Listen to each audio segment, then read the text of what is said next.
We're here to mark 142 years of being on mission.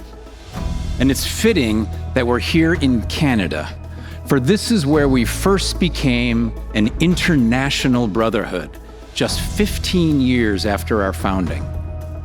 And since then, we've spread around the world. Everywhere we go, we serve the family and strengthen the faith.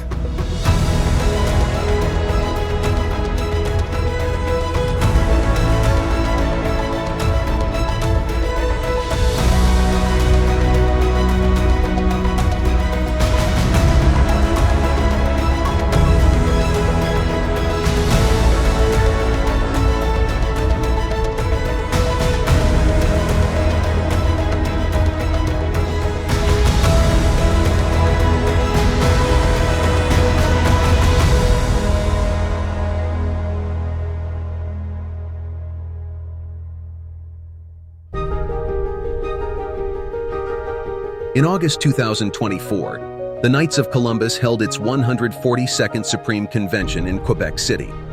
Delegates and their families gathered together for an award ceremony and welcome concert featuring Canadian musical sensation, Leahy.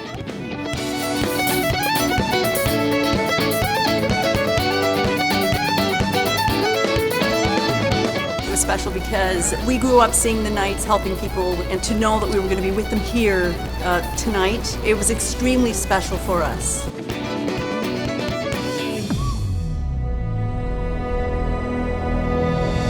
The Ampey family from Marquette, Michigan, was named International Family of the Year. They have 13 children, including 4 with special needs, 3 of whom were adopted from Ukraine. The Blessed Michael McGivney Medal was awarded to Father Chad Wilhelm, State Chaplain for North Dakota for 28 years, the longest-serving state chaplain in the order. I'm honored to receive this award in his honor because Father McGivney is the patron saint of keeping the family together. The family unit, if the family unit is together, the church is stronger.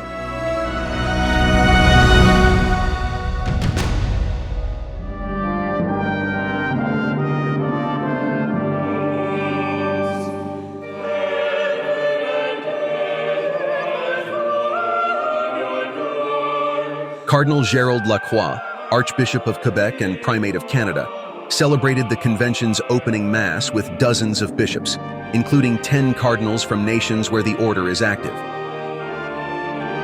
Brother Knights, dear families and friends, may we continue to listen to Jesus and follow Him.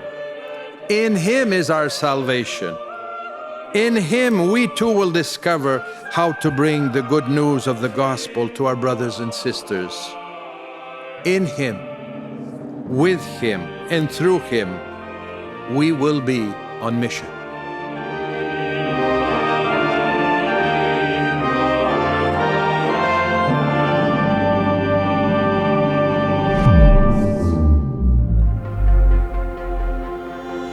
In the annual report of the Supreme Knight, Patrick Kelly delivered an inspiring message for Knights worldwide, marking 142 years of being on mission. We're making historic progress. Altogether, we now have 2.1 million members. Last year alone, more than 92,000 men joined our ranks.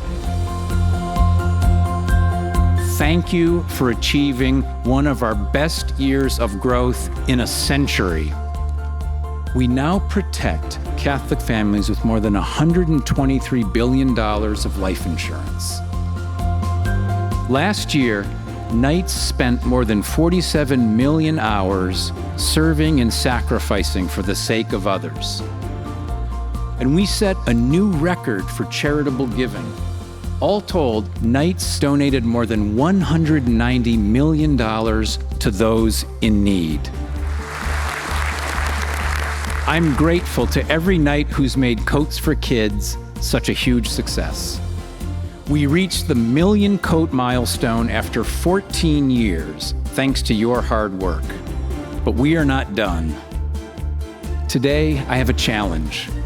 I'm calling on all of us to double that number in half the time. The Knights of Columbus will give 2 million coats to children in need by the year 2030.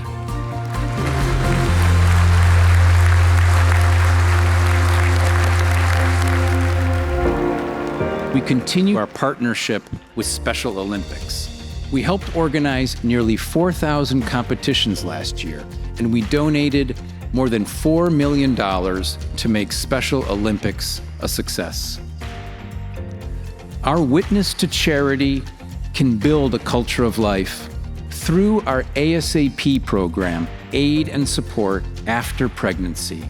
In just 2 years, we have donated more than $11 million to pregnancy centers and maternity homes.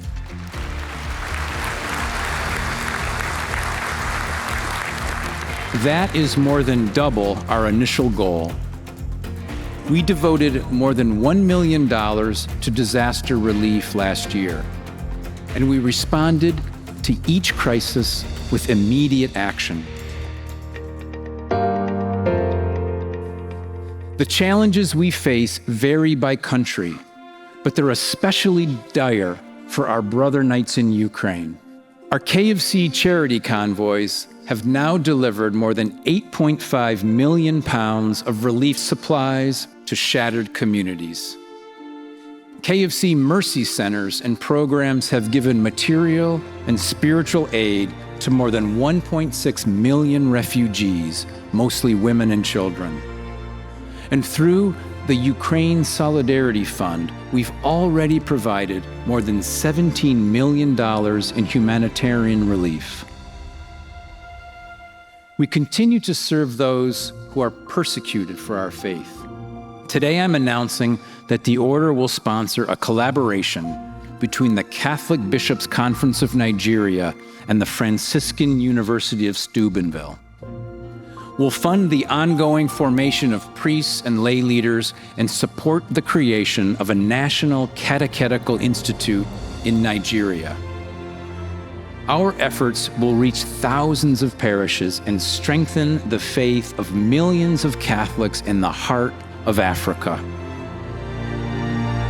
We believe that that will be able to help us to meet the pastoral needs of a significant percentage of the laity across Nigeria. This is the opening of a window, which I hope will turn into a door for greater collaboration between Nigeria and the Knights of Columbus. During his report, the Supreme Knight also honored Anne Decant, wife of past Supreme Knight Virgil Decant, who recently passed away. We are joined today by Anne and Virgil's daughter, Karen Thompson. Karen, we are forever grateful for the work and the witness of your mother and father.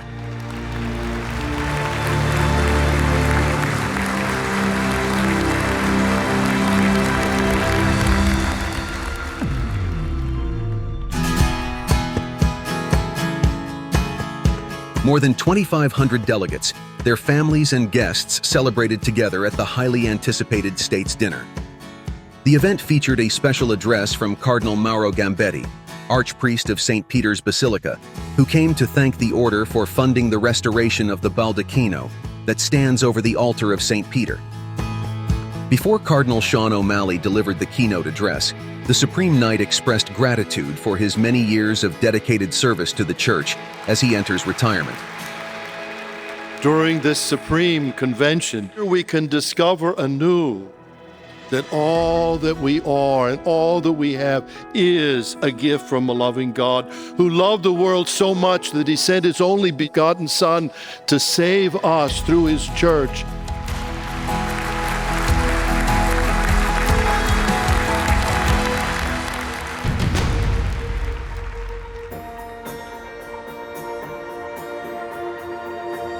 A votive Mass of St. Anne and St. Joachim was celebrated by Cardinal Orlando Quevedo from the Philippines. The homilist was the Archbishop Emeritus of Toronto, Cardinal Thomas Collins. Anne and Joachim, those heavenly grandparents, call us to share in the holy wisdom that comes from many years of experience. Wisdom comes not from years alone, but from humble reflection in the light of faith, St. Anne and St. Joachim, wise heavenly grandparents, help us to have the wisdom to see God's will and the courage to do it.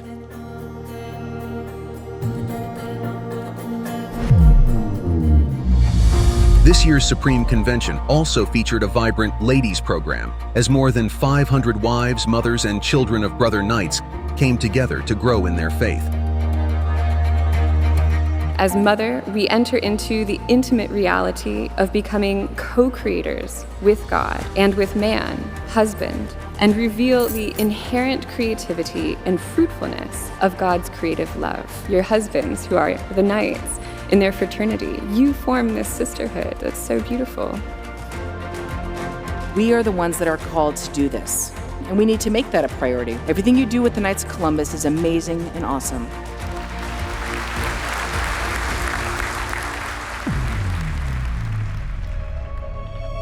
We call this a convention, but in many ways it's almost like a pilgrimage of faith, a time of spiritual renewal. The Knights are a unique organization that are really well positioned to help us fulfill our baptismal call to holiness and our baptismal call to be missionary disciples.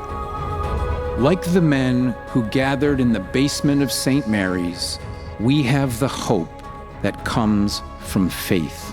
It compels us to continue building up our parishes and our families. And like those first Knights, we trust in the living God who holds the future in his hands. He will guide us as he did our forefathers. And like them, he calls us to go on mission. We gladly answer this call, and we promise to be like Blessed Michael McGivney and Saint Francois de Laval, as together we build a future of hope and faith in Jesus Christ. Vivat Jesus!